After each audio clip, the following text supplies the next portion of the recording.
नमस्कार दोस्तों, मैं रुपेश शर्मा स्वागत करता हूं आपका अपने यूट्यूब चैनल इक्विटी एनालिसिस में। दोस्तों, मैंने पिछले वीडियो में अर्निंग पर शेयर क्या होता है, ये कैसे काम करता है और इसका फॉर्मूला क्या होता है, इसका कैलकुलेशन कैसे किया जाता है और इसका इन्वेस्टर कैसे ईपीएस को समझकर इन्वेस्टमेंट करने का डिसीजन लेते हैं। तो ये वीडियो मैंने बहुत ही डिटेल और सिंपल लैंग्वेज में आपको समझाया है। आशा करता हूँ आपने ये वीडियो देख लिया होगा। यदि आपने यह वीडियो नहीं देखा है तो इस वीडियो की लिंक मैं अपने कमेंट सेक्शन में आपको नीचे ड्रॉप कर दूंगा, तो आप वहां से जाकर इसको देख सकते हैं। तो दोस्तों चलिए अब स्टार्ट करते हैं इन्वेस्टमेंट की दुनिया में दूसरा कदम रखने की। तो इसमें हम बात करेंगे कि पीई रेशो क्या होता है। इसको भी हम बहुत ही सिंपल और आसान भाषा में समझेंगे कि पीई रेशो क्या होता है और इसका इन्वेस्टर कैसे यूज़ करके कंपनी में इन्वेस्ट करने की प्लानिंग करते हैं, या यूँ कहें कि कैसे कंपनीज का सिलेक्शन करते हैं कि किस कंपनी में इन्वेस्टमेंट करना बेटर रहेगा। तो मैं आपको इस वीडियो के माध्यम से पीई रेशो इस तरीके से समझाऊंगा जैसे अभी तक आप लोगों ने जितने भी यूट्यूब चैनल पर देखे होंगे तो उसमें रियल एग्जाम्पल को देख के कोई ने नहीं समझाया होगा। लेकिन मैं आज की डेट 10 नवंबर को जब मैं ये वीडियो रिकॉर्ड कर रहा हूँ तो इस 10 नवंबर की डेट पर आज एचडीएफसी बैंक और आईसीआईसीआई बैंक के करंट प्राइस को एनालिसिस करते हुए इस पीई रेशो को समझाने वाला हूँ। तो आज आप ये वीडियो पूरा देख के जाइएगा ताकि आपको कोई भी डाउट हो तो आप कमेंट बॉक्स में पूछ सकते हैं, और पीई रेशो का रियल एग्जाम्पल के साथ कैसे उसको एनालिसिस किया जाता है वह मैं आपको इस वीडियो के माध्यम से समझाने वाला हूँ। तो जुड़े रहिए मेरे इस वीडियो के साथ। तो चलिए स्टार्ट करते हैं। जैसा कि अभी आप देख रहे हैं कि आज का दिन मंडे है, सोमवार है और 10 नवंबर आज की तारीख है और अभी समय हो रहा है 21:08, मतलब रात के 9:08।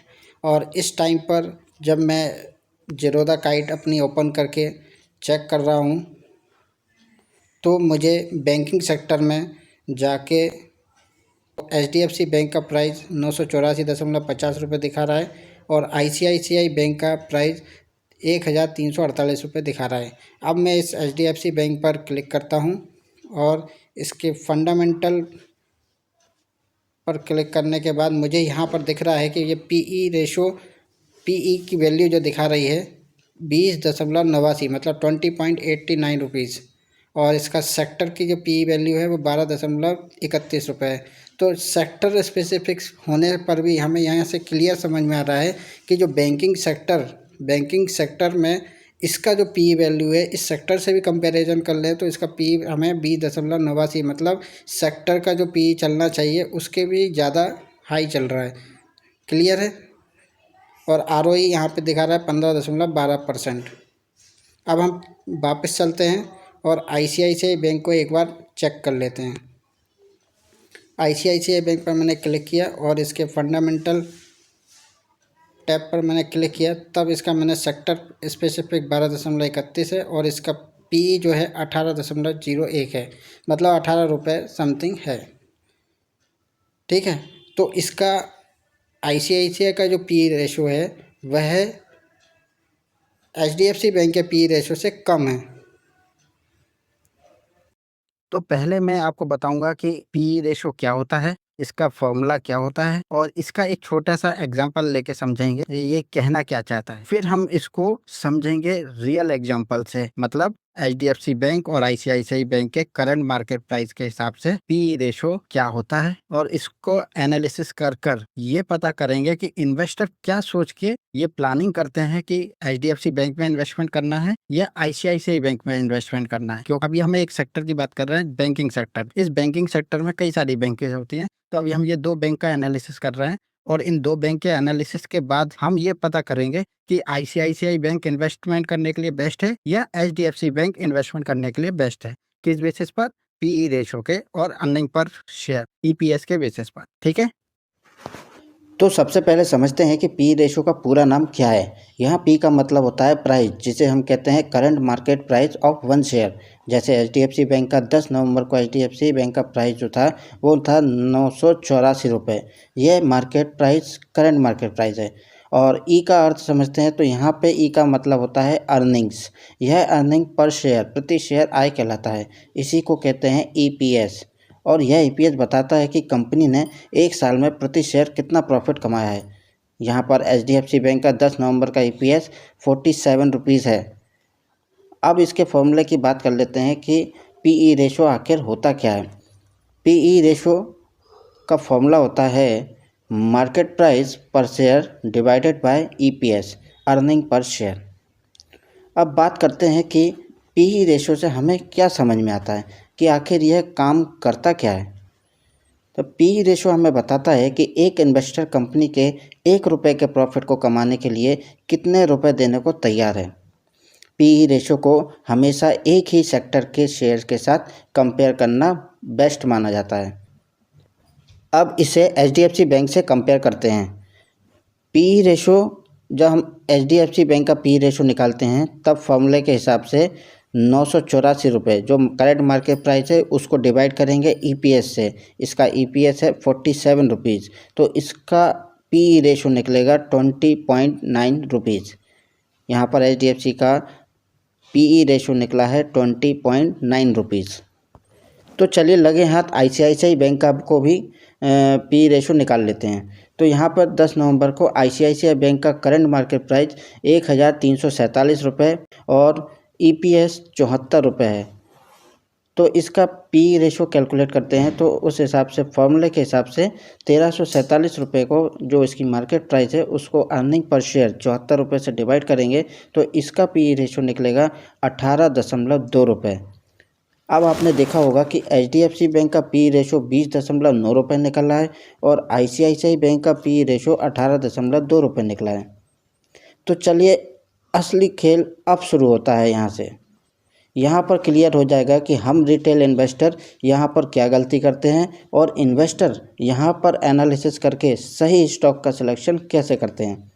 आज PE रेशो का पूरा कॉन्सेप्ट आपका क्लियर कर देंगे। PE रेशो को धुआं कर देंगे ताकि अब कोई भी रिटेल इन्वेस्टर आप और हम जैसे लोग स्टॉक सिलेक्शन में यह गलती दोबारा नहीं करेंगे। तो चलिए बात करते हैं कि यहाँ पर रिटेल इन्वेस्टर जैसे कि आप और हम क्या गलती करते हैं। जब हम स्टॉक का सिलेक्शन करने की बात करते हैं तो प्राइस हमारे लिए भगवान बन जाता है।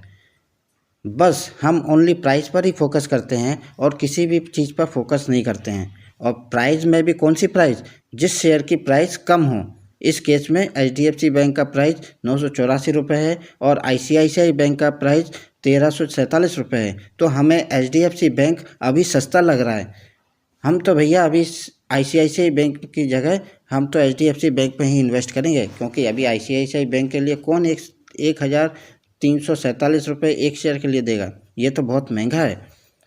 यदि मेरे पास 10,000 रुपये हैं और मैं उन्हें इन्वेस्ट करने की सोच रहा हूं तो मैं हम यह इन्वेस्टर ये सोचने लग जाते हैं कि HDFC बैंक 984 रुपये का है तो 10,000 रुपये मेरे पास हैं तो इस हिसाब से मैं 10 शेयर तो ले ही लूँगा, जबकि ICICI बैंक के सिर्फ 7 ही शेयर आ पाएंगे। यहाँ तो मुझे HDFC बैंक सस्ता मिल रहा है और इसके 10 शेयर भी मिल रहे हैं। ये सोच हम आम इन्वेस्टर की जनरली होती है, मैं सभी की नहीं बोल रहा हूँ। ये कुछ इन्वेस्टर जैसे मार्केट में जो नए इन्वेस्टर आते हैं वो जनरली यही गलतियाँ करते हैं। वो प्राइस को ज़्यादा इम्पोर्टेंस देते हैं as comparison to other factors को। चलिए थोड़ा आप पॉइंट पर आते हैं और बात करते हैं कि बड़े बड़े फंड मैनेजर और इन्वेस्टर क्या करते हैं इस केस में, जहां HDFC 984 रुपये पर मिल रहा है और इसका PE रेट 20.9 रुपये और सेक्टर PE की बात करें तो 12.31 रुपये है और ICICI बैंक का करंट प्राइस 1347 रुपये है, PE रेशो 18.2 रुपये है और सेक्टर का PE 12.31 रुपये है। इस केस में इन्वेस्टर सबसे पहले सेक्टर का PE को चेक करेंगे जो कि 12.31 है। अब HDFC बैंक के PE रेशो जो 20.9 और ICICI बैंक के PE रेशो जो कि 18.2 है, इनको आपस में कंपेयर करके देखेंगे और यहाँ इन्वेस्टर कंपनी की ग्रोथ फैक्टर को भी इंक्लूड कर देते हैं। जो हम रिटेल इन्वेस्टर कंपनी की ग्रोथ पर फोकस नहीं करते हैं, यहाँ पर इन्वेस्टर कंपनी की ग्रोथ फैक्टर को भी इंक्लूड कर देते हैं और यहाँ पर एक कैलकुलेशन और करते हैं। वो क्या कैलकुलेशन होती है, जिसे हम कहते हैं PEG रेशो। जी हाँ, PEG रेशो, जिसे कहते हैं PE टू ग्रोथ रेशो कहते हैं, जिसका फॉर्मूला होता है PEG ratio is equal to PE ratio divided by expected annual EPS growth. अब हमने PEG रेशो का फॉर्मूला निकाल लिया है। अब इसके 3 केस होते हैं। पीईजी की वैल्यू जब 1 से कम होती है तब इसे बेस्ट माना जाता है, मतलब शेयर अंडर वैल्यूड है जो कमाई के मुकाबले में सस्ती है। जब पीईजी की वैल्यू 1 आती है तब इसे फेयर वैल्यू माना जाता है, अर्थात शेयर का दाम उसके ग्रोथ के हिसाब से बिल्कुल फिट बैठ रहा है। जब पीईजी की वैल्यू 1 से बहुत ज़्यादा आती है तब यह माना जाता है कि यह शेयर ओवर वैल्यूड है, मतलब कमाई के मुकाबले में बहुत महंगा मिल रहा है।